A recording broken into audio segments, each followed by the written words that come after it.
Assalamualaikum Pak Adam. Waalaikumsalam Bu Eri. Gimana kabarnya hari ini? Alhamdulillah. Oke, Pak Adam, kemarin kan kita sudah melakukan observasi di kelas dengan menggunakan RPP secara berdiferensiasi, ya kan?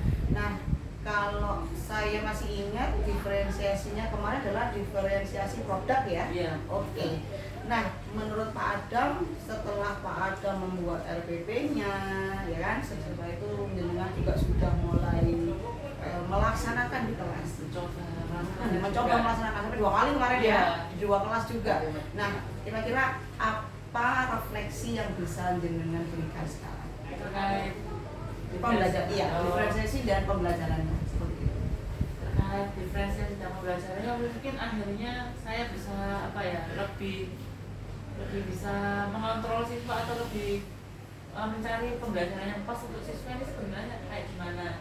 Dan akhirnya saya paham bahwa ternyata kebutuhan siswa terkait pembelajaran atau penyampaian materi di kelas itu ternyata tidak sama. Dan akhirnya dengan diferensiasi ini saya bisa sedikit membantu siswa untuk mengetahui siswa ini cocoknya belajar di dalam hal apa atau digunakan metode apa yang cocok untuk siswa tersebut. Jadi dengan diferensiasi itu saya lebih bisa memetakan siswa ini termasuk kategori kinestetik, audiovisual atau yang bagaimana sangat terbatas sekali.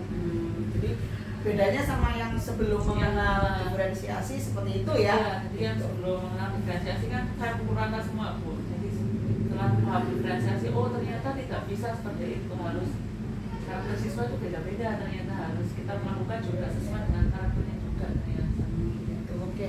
Nah, kalau kemarin saya lihat Pak Adam kan mulai paham juga misalnya ya, oh anak harus dipikirkan. Karena dulu waktu awal-awal Pak Adam ketika sering curhat ke saya kan, saya susah nih Bu untuk mengkondusifkan anak-anak, apalagi terutama anak-anak yang ada di rumah sarang kan. Nah, kira-kira dari RPP yang sudah kita laksanakan kemarin, pengalaman apa yang Pak Adam dapatkan selain refleksi tadi? Jadi pengalaman-pengalamannya mulai dari awal, proses sampai akhir itu seperti apa? Mungkin pas waktu proses awal itu saya pribadi masih sedikit kebingungan ya terkait diferensiasi seperti apa.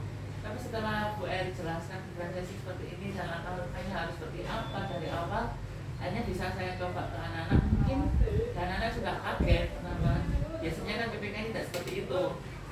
Setelah saya coba berkali-kali, 2 kali ya, kita coba 2 kali, akhirnya anak-anak sudah mulai mengerti lah diferensiasi seperti apa. Lalu kita proseskan dalam bentuk penerangan materi, bentuk tugasnya seperti apa dalam proses itu, dan akhirnya bentuk outputnya di bentuk evaluasi tugasnya seperti apa, akhirnya bisa kita sesuaikan dengan diferensiasi yang sebenarnya. Nah, sebelum saya mengenal diferensiasi kan tugasnya hanya tugas LKS, teoritik banget. Nah, setelah adanya diferensiasi kan akhirnya proses dan tugasnya bisa kita benar-benar sesuai dengan karakter siswa itu. Jadi beragam ya Pak ya? Ada yang buat video, ada yang buat poster, ada yang buat clipping, ada yang buat apa, terserah mereka. Gitu. Terus kira-kira nyaman nggak nih Pak Adam dengan proses-proses yang seperti ini? Kan otomatis juga kadang Pak Adam kan harus belajar lagi juga seperti itu. Gimana prosesnya untuk seperti itu? Mungkin di awal-awal tidak nyaman ya, karena itu sesuatu yang baru buat saya dan butuh adaptasi, tapi seiring berjalannya waktu setelah 2 kali percobaan akhirnya saya nyaman dan ternyata kayaknya ini lebih cocok dan lebih enjoy ke anak-anak, dan anak-anak kayaknya lebih enjoy untuk pembelajaran di kelas dan mungkin bisa menekan tingkat siswa yang mungkin dalam kelas itu bosen lah, ngantuk lah, itu mungkin bisa ditekan dengan diferensiasi. Terus untuk persiapannya gimana nih Pak? Kan kemarin Pak Adam bilang, ini saya harus belajar lagi nih Bu, harus menyiapkan medianya juga nih Bu. Nah, prosesnya seperti apa tuh? Saya pikir juga Pak Adam pasti juga merasa bahwa saya harus menyiapkan ini dan perintilan-perintilannya. Gimana Bu? Prosesnya mungkin tidak terlalu ribet ya Bu ya, tergantung kita mengambil materinya apa.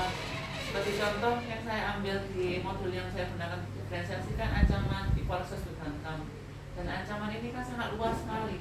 Nah, anak-anak ini bisa mencari mulai dari media yang mereka gunakan seperti TikTok, Instagram, Twitter, dan yang lain itu kan contoh-contohnya ada banyak sekali di situ. Tinggal kita mengarahkan saja sedikit kelas. Jadi lebih nyaman ya menggunakan teknologinya ya. Gitu. Oke. Nah, kira-kira Pak Adam untuk kedepannya nih, kita bicara mengenai kedepannya, kan kita nggak mungkin stuck di sini. Karena namanya guru itu kan namanya harus pembelajar. Nah, jadi kita harus terus belajar untuk memenuhi kebutuhan murid.